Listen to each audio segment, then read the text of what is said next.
Yes, we need to push this book.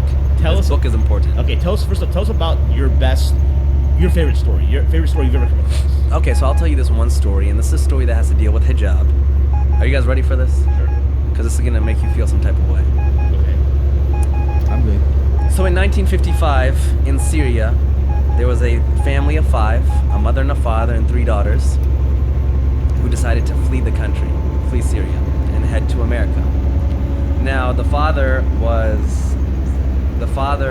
told the wife and the 3 daughters, listen, I'm gonna go to America, I'm gonna go to California, I'm gonna get everything set up, and then 3 weeks later, you and the 3 daughters come meet me in California. So the father flies to California, is getting everything set up. 3 weeks pass, the mother takes the 3 daughters, and they head, from Syria to America. Their first flight was from Syria all the way to New York City, where they had a layover.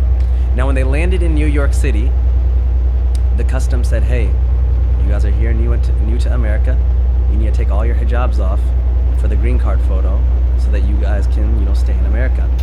So the mother, being by herself, not really knowing the English language, is nervous and scared. She said, okay, she took the hijab off and took the photo, put it back on. Next oldest daughter did, second oldest daughter did. The third daughter, a 13-year-old girl named Hala Atiq, said when it was her turn, hijab is part of my faith, and I don't want to take it off for this photo. And the security, they kind of went back and forth with her, and they said, well, listen, little girl, we'll send you back to Syria if you don't take your hijab off for this photo. And she said, I would rather go back to Syria. And this is a young 13-year-old girl who flew all the way from Syria to New York in a foreign country. They're in a foreign country, she should be scared. She doesn't know what's going on. She said, I would rather go back to Syria than stay in this country if you guys are going to take my religious, rights away. Security came, management came. They put her in a back room. They made each older sister go to her separately and talk to her. They had the mother go talk to her. Then the 13-year-old girl said, I don't care who you bring back here. I will not take my hijab off for this green card photo. After 2.5 hours passed, the whole security's there, management's there, cops are there. They finally said, hey, little girl, you can keep your hijab on, you can take the photo. And I have the photo. It's a beautiful photo. It's a black and white photo. What year is this again? What was this? 1955. Now the mom is super upset at this time because she's nervous.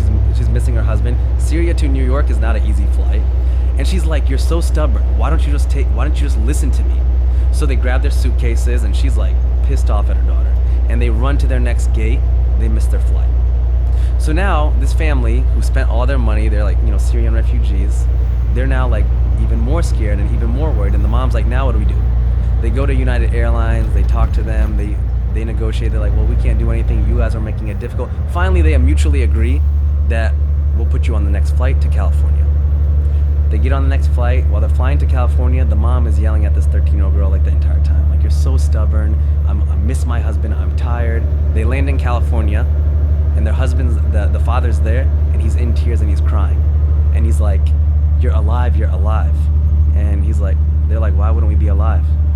The flight that they were supposed to get on, American Airlines number 191, crashed, killing 295 people. It was the biggest crash in American Airlines history. And the young girl, Hala, 13-year-old Hala, looks up at her whole family and says, hijab saved our life. Wow. She was there in California. I'm having an event on September 8th. Hala was there. Hala's coming. She's now an old woman. She still wears hijab. I put this on my platform, Muslims of the World, about a year and a half ago. Over 40 million people ended up reading that story because it went viral. And out of that 40 million, when it went viral, about 10 people converted to Islam because of that story. And about 20 Muslim girls have messaged us and said that they put on hijab because of the story. Wow. That is probably my most favorite story. I can't imagine there's anything better that can beat that. Now let me tell you this, on my September 8th event, there's gonna be the picture, black and white picture of her on the screen.